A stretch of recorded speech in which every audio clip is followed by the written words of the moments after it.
Hello. सो ये एक another kind of doubt मैं डिस्कस करने जा रहा हूँ। देखते हैं क्या डाउट है और कैसे इसको हैंडल करना है। ठीक है। तो sphere of mass 20 kg suspended bye a metal wire of unstretched length of 4 meter and diameter 1 mm।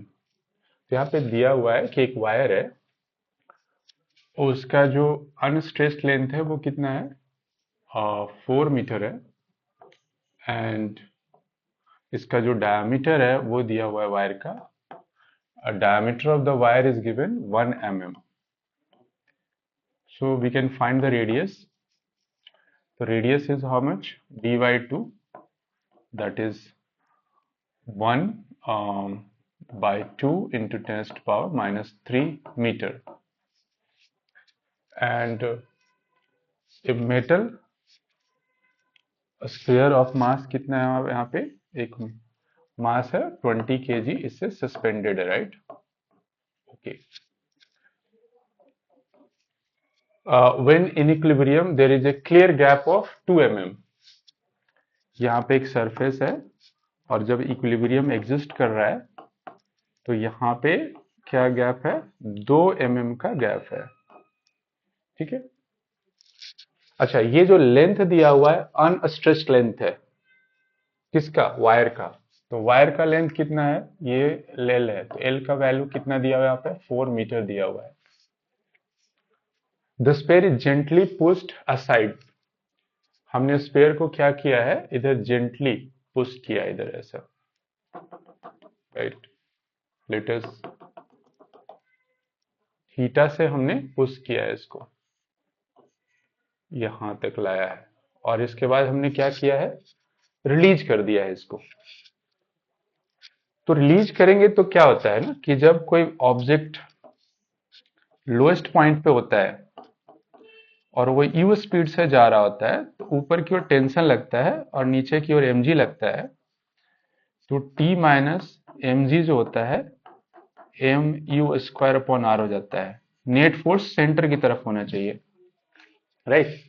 तो t की जो value tension in the wire होता है वो m u square plus r plus m हो जाता है। तो पहले से जो टेंशन था mg, अब थोड़ा टेंशन क्या हो जाएगा, इंक्रीज होगा।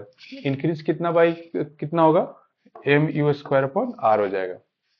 ठीक है। तो टेंशन का इंक्रीमेंट एम यू स्क्वायर, तो ये हमारे लिए इंपॉर्टेंट है क्योंकि mg हैंग था उस समय, कुछ वायर में एक्सटेंशन होगा, लेकिन जो एक्स्ट्रा जो एक्सटेंशन आएगा, ये जो स्पीयर टच करेगा, वो एक्स्ट्रा एक्सटेंशन डेल्टा टी, हम सिर्फ उसको कंसिडर करेंगे, दैट इज 2 mm।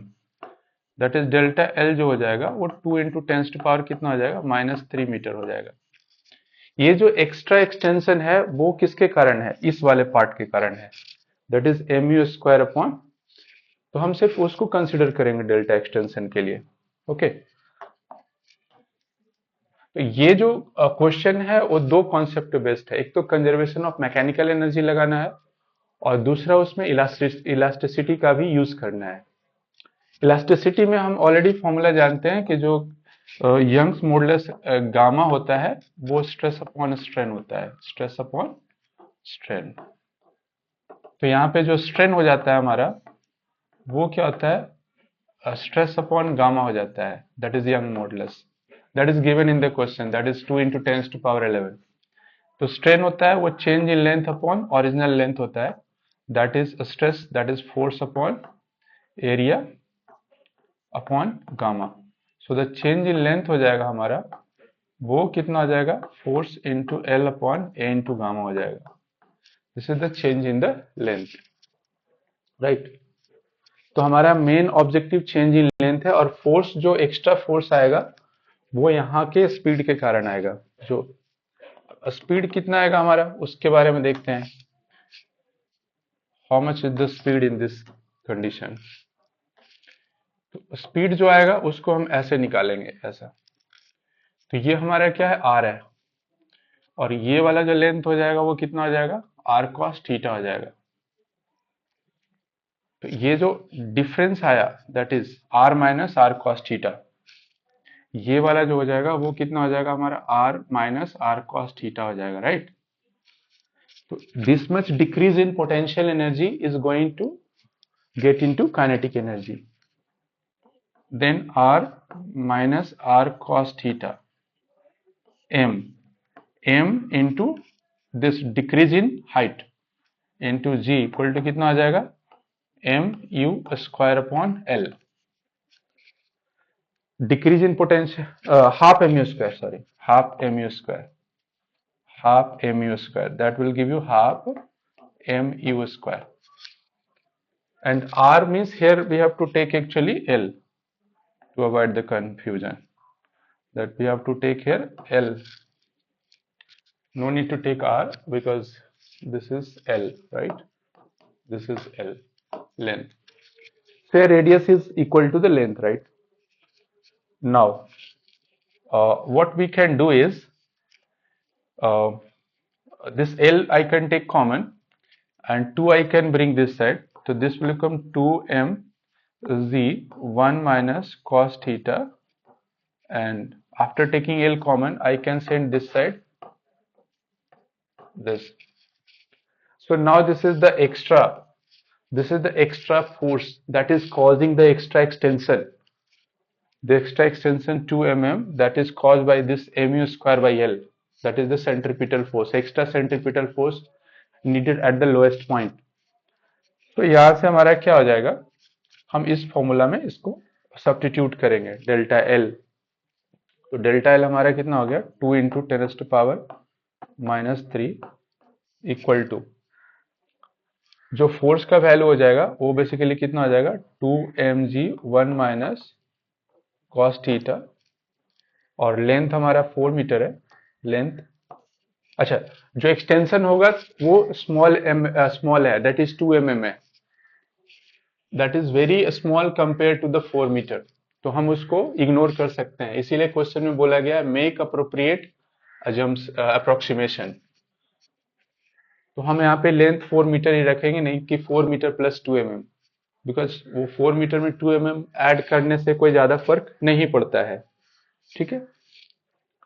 फिर यहाँ पे हमारा क्या हो जाएगा, okay, area of cross section of the wire, area of cross section of the wire that is कितना हो जाएगा पाई इंटू और रेडियस का square, that is 1/2 into ten to power minus 3 का square, okay, into Young's modulus. Young's modulus हमारा कितना है 2 into ten to power 11। And now it's a time to put the value. Mass is how much? It is given 20 kg. G we will take 10.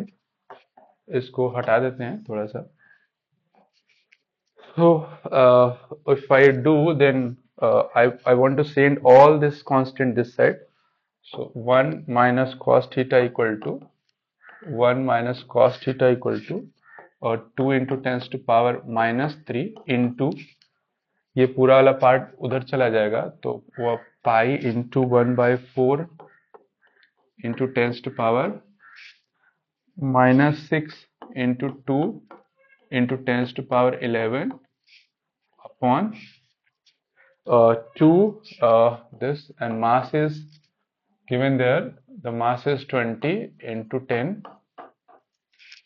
and this 4, right? Okay, तो यहां से क्या होने वाला है हमारा, ये 2 ये इसको कैंसिल कर देते हैं, ठीक है। देन कितना होने वाला है, ये 1 माइनस कॉस थीटा पावर यहां से ये 10 to power minus 3 10 to power minus 6 10 to power 11, तो ये और ये 2 0 खत्म। तो 1 माइनस कॉस थीटा जो होने वाला है वो बेसिकली पाई अपॉन 8 होने वाला है, pi upon 16। So cos theta is going to be 1 minus pi upon 16. So 16 and 1 minus pi, that's going to give approx 12.86 upon 16.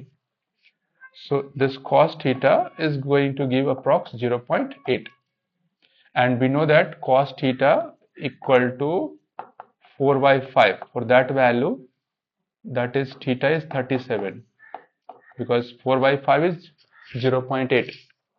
So here theta is going to be 37 degree approx. ठीक है, तो ये questions किस पे based था हमारा? Based on elasticity, and one more thing is there, conservation of mechanical energy. Okay, I hope you understood this.